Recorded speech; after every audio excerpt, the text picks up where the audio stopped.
Good evening and welcome to the last edition of the program in June and the first half of the year. I'm Tempula Shaju. In light of the end of the first 6 months of 2018, we have a reason to look back at the market's performance across boards this evening. And as part of the development in this period is the birth of new structured funds in the capital market introduced this week by one of the key capital market players in this climb.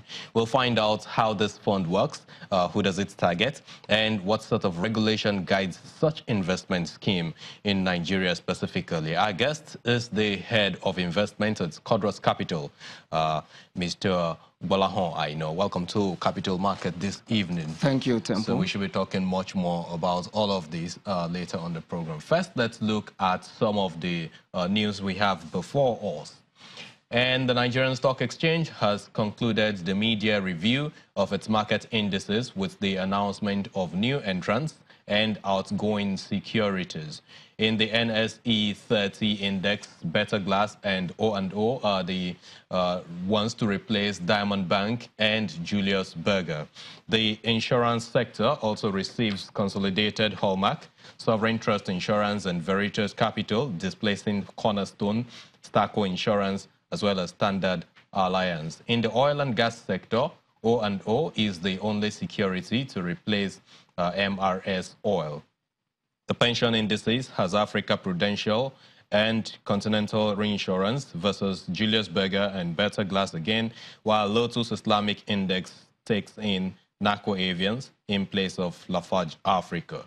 And the new indices takes effect on Monday, July the 2nd, 2018.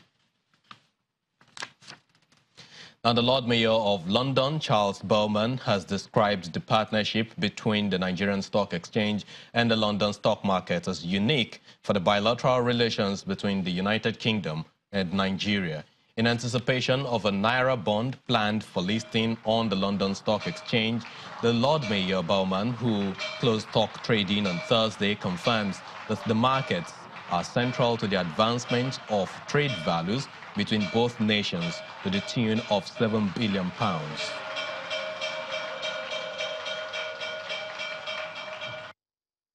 My principal role is to act as a key spokesperson and principal ambassador for and on behalf of UK financial and professional services. And in that context, I spend 100 days of my year traveling abroad. I'll visit some 30 different countries this year. And no coincidence behind the fact that I'm here in Nigeria for 3 days. We've had a fabulous visit so far, a day in Abuja and now 2 days in Lagos here. And what I would respect the world over, I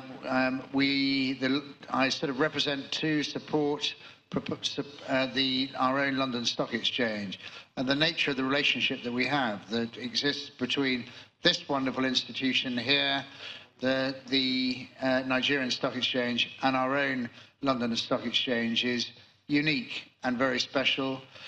We have worked collaboratively together for a number of years, and that collaboration deepens and grows each and every month, and it's something that I am extremely proud of. And the first public conference to mark the maiden indigenous capital market professorship of Mr. Uche Uwaleke of Nasarawa State University focused on major fiscal policies review needed to facilitate the growth of the securities market. Now, the divisional head for economic research and policy at the Securities and Exchange Commission, Mr. Folabi Oluwokere, who was also present at that meeting, provided some recommendation at that conference. We all know from our elementary economics that it will be expenditure, it will be revenue, it will also be deficit. Not only that, but the assumptions and the policy and programs of those items, as well as how the deficit will be financed. Those are things that can impact on the capital market.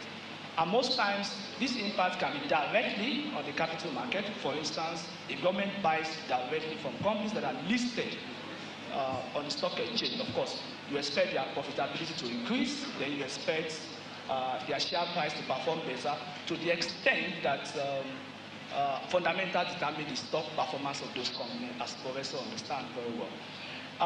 If government also spends such money on the provisions of infrastructure generally, which can reduce the overhead and then increase productivity, reduce cost of doing business, it's also engender performance of companies as well as their stock performances.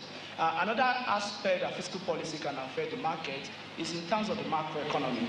Of course, from our maybe 100 or 200 level economies, we know that GDP is a function of consumption of individuals, government, investments, exports, and then minus the import. So when government injects money, you expect that there will be growth, and when there is growth, capital market tends to do better when the economy is moving forward in the long run. Of course, we understand that when you are in recession, the capital market also went down. So fiscal policy, to the extent that it drives the economy, it can also drive the capital market indirectly and also directly. We should also not lose focus, however, of the impact of government deficit, because that one can have it's a two-edged sword. It can save, it can also harm, in the sense that when government does deficit financing, which means that the budget is expansionary, which will be good for growth, government needs to finance the deficit. And most of the time, in the context of our own economy, government needs to borrow. And when government wants to borrow, there are many areas where the capital market can be useful. And in those areas, capital market will benefit. And there are also other areas where the capital market can suffer. When government borrows through the debt market, definitely, as he said, the debt capital markets may be benefiting. However, because everybody likes government, government is risk-free, apart from inflation risk and some small risks. You tend to leave equities market and then come to the debt market. So most of the time, when we just do a partial analysis of the capital market by looking only at the equity side, we may say it's suffering, but we may also need to balance that by looking at the debt capital market, what is happening there.